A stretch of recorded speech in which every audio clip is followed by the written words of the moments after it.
It's one of these places that just slaps you in the face. Ancient traditions are integrated with the pulse of modern life. Bangkok is a city where exoticism vibrates down every alleyway. Then there's Muay Thai, the national sport, a raw and powerful dance of combat and respect. Shangai, a serene retreat of temples and rolling hills at high altitude, distant from the hustle and bustle of the city. This is a land where culture isn't just observed, it's lived, it's tasted, it's felt in every moment. But beneath all the grit and the glamour lies an underbelly of controversy. With Thailand's sex tourism continuing to boom, the Frontsight team sets out to explore the dualities of this beautiful country nestled in the mainland of Southeast Asia. I feel like I'm in a duel. Robots. Taking over the world.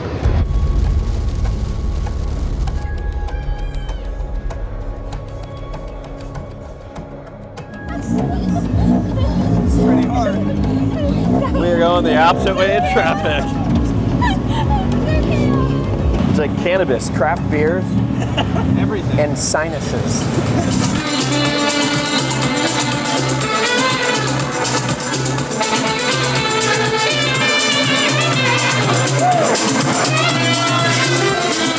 We mentioned this when we landed here. There's a lot of people here, like a lot of white people. You can tell they're here by themselves and they're here to desecrate this country. It's pretty fucked up.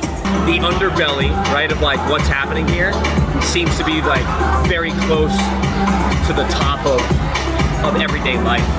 You don't have to go very far to find where people are being exploited. It's literally right outside the hotel, a 5-star hotel, walk outside and there's that culture. In the early 2000s, both at the United Nations level and in countries including the United States level, there was a whole new wave of legislation that was combating what then didn't have a common name. So some people talked about modern slavery, some people talked about contemporary forms of slavery, other people talked about labor exploitation, and then this kind of new term that came about called human trafficking. The Palermo Protocol was established on December 12, 2000 by the United Nations. Thailand signed the agreement to the treaty in 2001, but wouldn't go on to ratify its policies until October 17, 2013.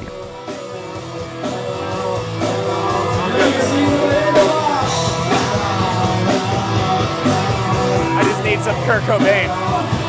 So the word that I really favor is exploitation.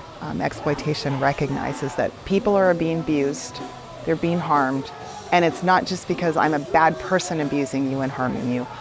I'm actually making money out of using you and harming you. Yeah, it's 11:30 at night and there's a 10-year-old dancing on the fucking street. And it also broadens the problem to things that are a little bit less morally clear and a lot more practically ambiguous to solve. ที่เริ่มที่จะเข้าทำงานนี้ก็เพราะว่าสังคมด้วยแล้วก็เพราะว่าเรื่องการเงินด้วย ถ้าเราไม่โอเคเราก็สามารถแคนเซิลงานได้แต่ในมุมมองของน้องคืออยากให้ทุกคนแบบลองเปิดใจดูว่าทำงานแบบนี้มันก็ไม่ได้เสียหายมันอยู่ที่ความสบายใจของเรา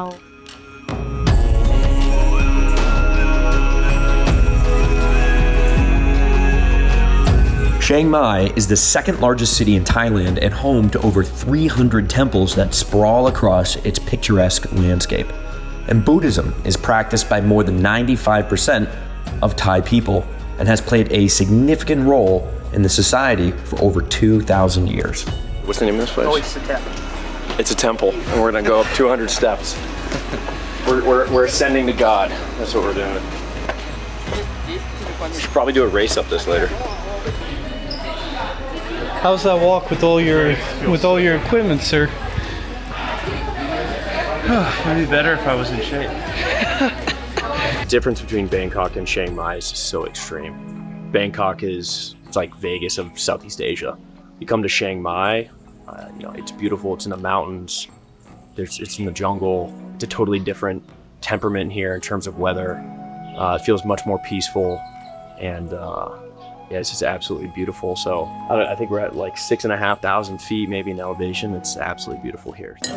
So while we're here, we kind of want to see, I know we keep describing it as the underbelly. I mean, we're not trying to by people, but like but like we're gonna go talk to these guys that track those types of folks and get them arrested.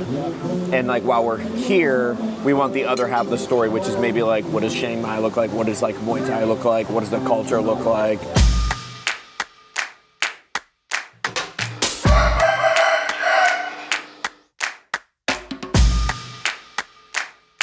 How do you feel? You ready to go? Always fucking ready.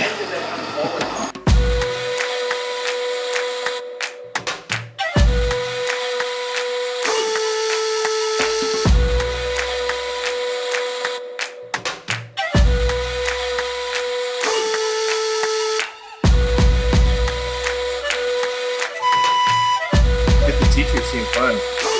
Yeah, they're super good. Probably kill me.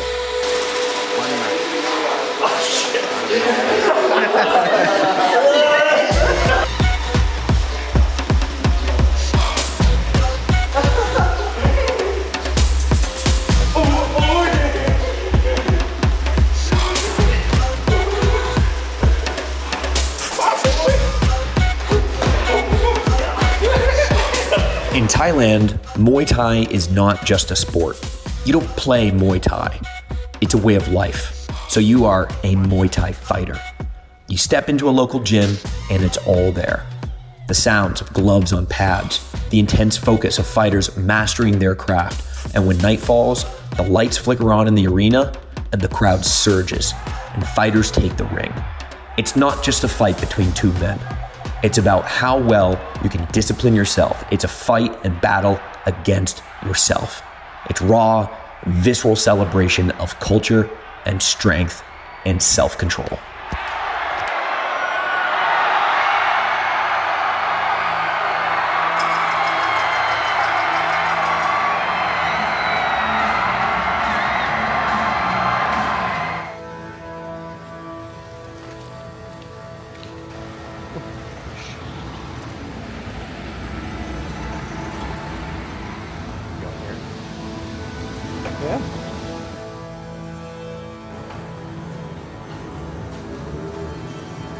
The Sakyant, or tattoo yantra, is deeply rooted in both Buddhist tradition and in Muay Thai fighting tradition.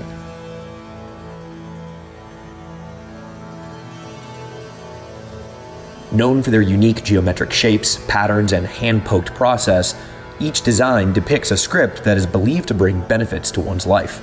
The Hatao are 5 vertical lines of traditional text, which are mantras to be said out loud.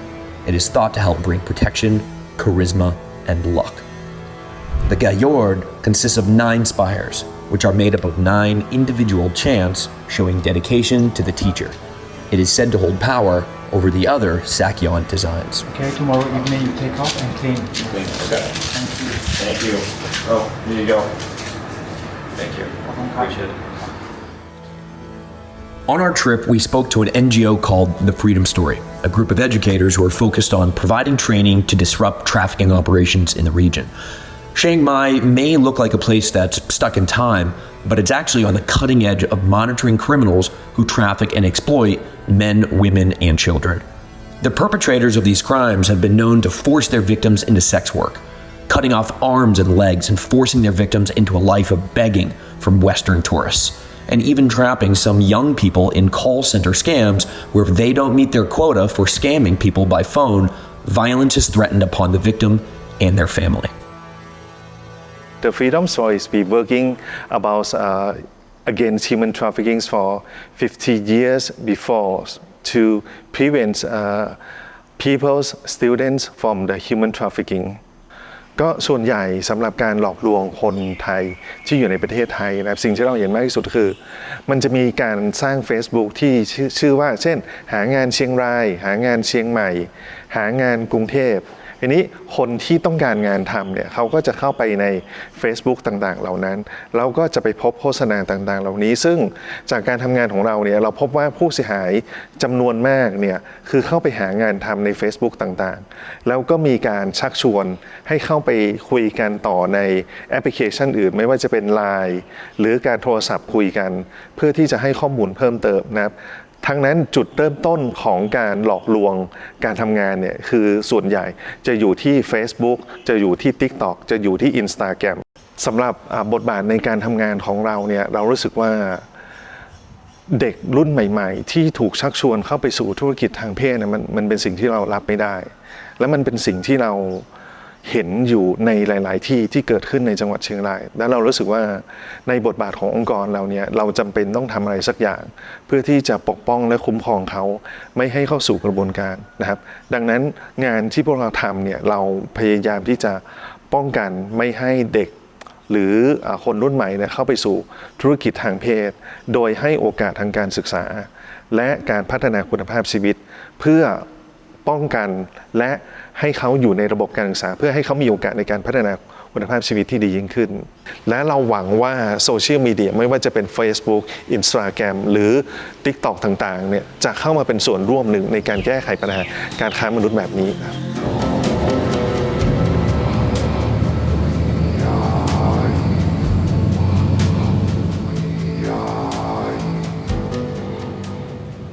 Partly because the anti-trafficking industry has been separated from the overall development industry. We're doing things all wrong. And so we're not being effective for the people that we've come here to serve. We're hurting ourselves, we're squandering resources and time, and these problems are going to exist long after I or anybody else leaves. And so how can we really, truly, honestly work with locals, not just in name, but actually have survivor and local-led leadership? Not that I come up with something and then I stick somebody else in that space, but literally letting them lead because they have the best understanding of that context.